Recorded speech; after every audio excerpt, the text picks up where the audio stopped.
کا نام لے کر جو بڑا مہربان نہایت رحم والا ہے، وہی تو ہے جو تم کو جنگل اور دریا میں چلنے پھرنے اور سیر کرنے کی توفیق دیتا ہے، یہاں تک کہ جب تم کشتیوں میں سوار ہوتے ہو اور کشتیاں خوشگوار ہوا کی مدد سے سواروں کو لے کر چلنے لگتی ہیں اور وہ اس پر خوش ہوتی ہیں، تو ناگہاں زناٹی کی ہوا چل پڑتی ہے اور لہریں ہر طرف سے ان پر جوش مارتی ہوئی آنے لگتی ہیں، اور وہ خیال کرتے ہیں کہ اب تو لہروں میں گھر گئے، تو اس وقت خالص اللہ ہی کی عبادت کر کے اس سے دعا مانگنے لگتے ہیں کہ اے اللہ، اگر تو ہم کو اس سے نجات بخشے تو ہم تیرے بہت ہی شکر گزار ہوں۔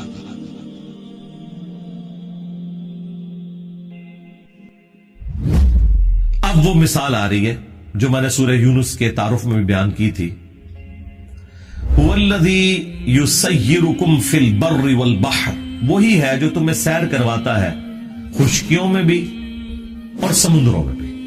ظاہر ہے کہ یہ اللہ تعالیٰ کا ایک فزیکل فینومینا آف نیچر ہے کہ آپ ٹریولنگ کر رہے ہیں۔ اگر اللہ تعالیٰ گھوڑوں کو، خچروں کو، گدھوں کو، جانوروں کو، اونٹوں کو مسخر نہ کرتا انسان کے لیے کہ ایک چھوٹا سا بچہ بھی آپ دیکھیں، اتنا بڑا اونٹ ہے، اس کی نکیل اس نے پکڑی ہوتی ہے، وہ پیچھے چل رہا ہوتا ہے، بچہ کیا، بچے کا ابا بھی شاید کوئی نہیں اس کے مقابلے میں، لیکن اللہ نے مسخر کر دی ہے۔ اوبیڈینسی ہے ان کے اندر، گھوڑوں میں اوبیڈینسی ہے، تو یہ اللہ نے مسخر کی ہے۔ پھر ان کو اللہ تعالیٰ نے طاقت دی ہے کہ وہ اپنا بوجھ اٹھا کے آپ کو بھی اٹھا کے چل سکتے ہیں۔ پھر ریگستانی سفر میں اونٹ 1 مہینے تک بغیر پانی پیے بھی چل سکتا ہے، اتنی اللہ تعالیٰ نے اسے طاقت دی ہے۔ تو یہ اللہ ہی سیر کروا رہا ہے نا خشکیوں میں۔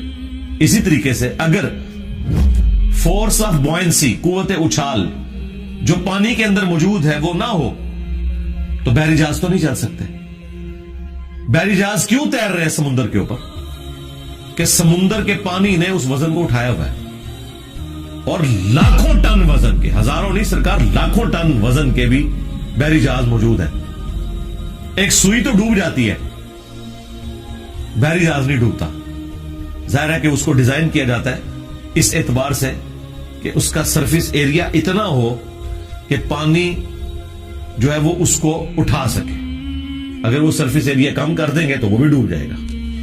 تو یہ اللہ تعالیٰ ہی سیر کروا رہا ہے، اور یہی قوت اچھال اللہ تعالیٰ نے ہوا میں بھی رکھی ہے، جس کی وجہ سے آپ کے ہوائی جہاز اڑتے ہیں۔ اگر وہ ختم ہو جائے تو ہوائی جہاز دھڑم سے نیچے گر پڑے۔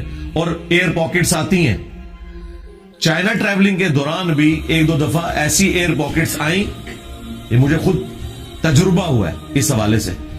وہ جہاز جو ہے وہ سیکنڈوں فٹ ایک دم نیچے آ جاتا ہے۔ ایئر پاکٹس کے اندر اتنے ایریا میں ایئر کی ڈینسٹی بہت کم ہو جاتی ہے، تو پر تو اٹھائیں گے نا جب ایئر کی ڈینسٹی ہوگی، جہاں بالکل ایئر ہلکی ہو جائے تو پھر تو نیچے ہی آنا ہے چیز نے۔ اس لیے وہ پہلے ہی اعلان کر دیتے کہ آپ سیٹ بیلٹ باندھ لیں، ورنہ اب جہاز اس طرح جا رہا ہے، اچانک ایئر ایسے ایریا میں گزرا ہے کہ جہاں ایئر ہی نیچے کو نہیں ہے، تو آپ سمجھ لیں آپ نے ٹائر ہی نکال دیے۔ زمین پہ چلنے والی گاڑی کے ٹائر ہی نکالیں اور دھڑام سے نیچے ہی گرے گی نا، اور وہ تو بلندی سے نہیں، تو جہاز اچانک ایک دم وہاں آپ کو ریڈنگ میں بھی نظر آتا ہے، ایک دم نیچے آتا ہے جہاز۔ اور اگر وہ زیادہ دیر ایسا ہو پھر کانپنا بھی شروع کر دیتا ہے، اور بعض کا اتنی شدت سے کانپتا ہے کہ لگتا ہے کہ ابھی اس کے پر بھی ٹوٹ جائیں گے۔ اور خدا نہ خواستہ آپ اگر میری طرح نیشنل جغرافک پہ ایئر کریش انویسٹیگیشن دیکھتے ہیں تو آپ کو سارے پروگرام نظر آنا شروع ہو جاتے ہیں کہ یار ایسے گیا اور کام تو یہ اللہ تعالیٰ اڑا رہا ہے۔ اگر physical phenomena of nature support نہ کرے تو آپ نہ زمین کے اوپر ٹریولنگ کر سکتے ہیں، ایون گریوٹی ختم ہو جائے آپ زمین پہ چل نہیں سکتے، یا گریوٹی کی جو فورس ہے اس میں تبدیلی آ جائے تو آپ سموتھلی نہیں چل سکتے۔ زمین اور آپ کی گاڑی یا آپ کے پاؤں کے درمیان جو فرکشن ہے وہ نہ ہو تو گاڑی ہی نہیں چل سکتی۔ یہ آپ دیکھتے ہیں جہاں پہ سنو فال ہوئی ہوتی ہے، جیسے پوڈری اور نشئی لوگ ایک دوسرے سے آگے ٹکراتے ہیں نا، دیکھیں گاڑی کیسے ٹکرا رہی ہوتی ہے ایک ادھر جا کے، وہ ہلکی سی سپیڈ میں بھی، کیوں؟ وہاں وہ برف کے اوپر چل رہی ہے نا، برف اور ٹائر کے درمیان فرکشن بہت کم ہو جاتی ہے، تو وہ کنٹرول ہی نہیں رہتا گاڑی کے اوپر۔ وہ گاڑی نے ڈیسائیڈ کرنا ہے کہ اس نے اب اس طرف مڑنا ہے یا ادھر۔ آپ بے شک اس کا سٹیئرنگ سامنے بھی رکھیں وہ کسی طرف بھی جھوم جائے گی. اس لیے پھر وہ برف والے ایریا میں اس کے اوپر زنجیر لپیٹی جاتی ہے تاکہ زیادہ ریزسٹنس آئے اس کے اور برف کے درمیان وہ چل سکے. تو یہ اللہ تعالیٰ ہے سیر کروا رہا ہے. یہ نہ سمجھیے گا کہ جہاز جو ہے وہ اڑ رہا ہے انجن کی وجہ سے, یا بحری جہاز جو ہے وہ انجن کی وجہ سے چل رہے ہیں, یا گاڑیاں انجن کی وجہ سے چل رہی ہیں. نہیں, جب تک فزیکل فینومین آف نیچر ساتھ سپورٹ نہ کرے, سائنس کی ایک انوینشن بھی پاسبل نہیں. مجھے بتائیں, پیٹرول کو آگ لگانے سے پیٹرول کی انرجی نہ نکلے, یا کبھی نکل آئے کبھی نہ نکلے, تو کیا دنیا کی کوئی گاڑی پیٹرول پہ چل سکتی ہے؟ یعنی اگر پیٹرول یہ ڈیسائیڈ کرے کہ ہاں آج میں نے اس میں سے آگ نکالنی ہے اور آج نہیں نکالنی, تو آپ پلان کر کے بیٹھے رہے.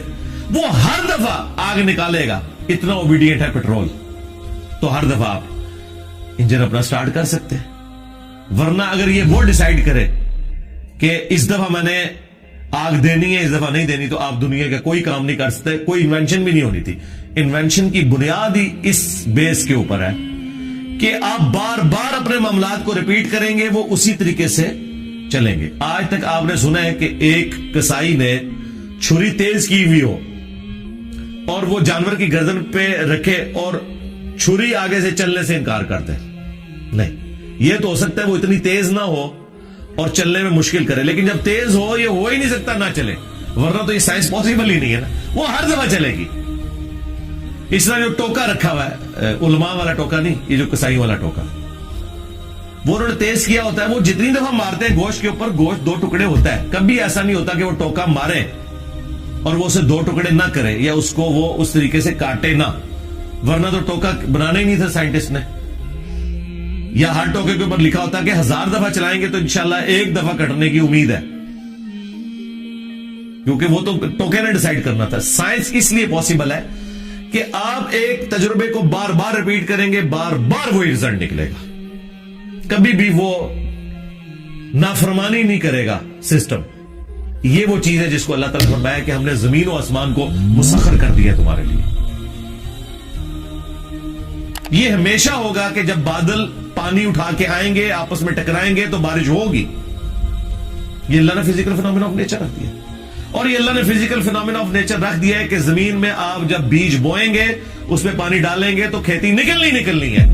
اگر مجھے بتائیں کھیتی خود ڈیسائیڈ کرے نکلنے کے اعتبار سے, سب کچھ آپ نے ڈالا اور کھیتی نہیں نکل رہی, تو پھر کبھی بھی کوئی کسان محنت نہ کرتا. وہ کہتا ہے یار پچھلی بار بھی کسی نکلے تو کچھ بھی نہیں, چھوڑو دفع کرو.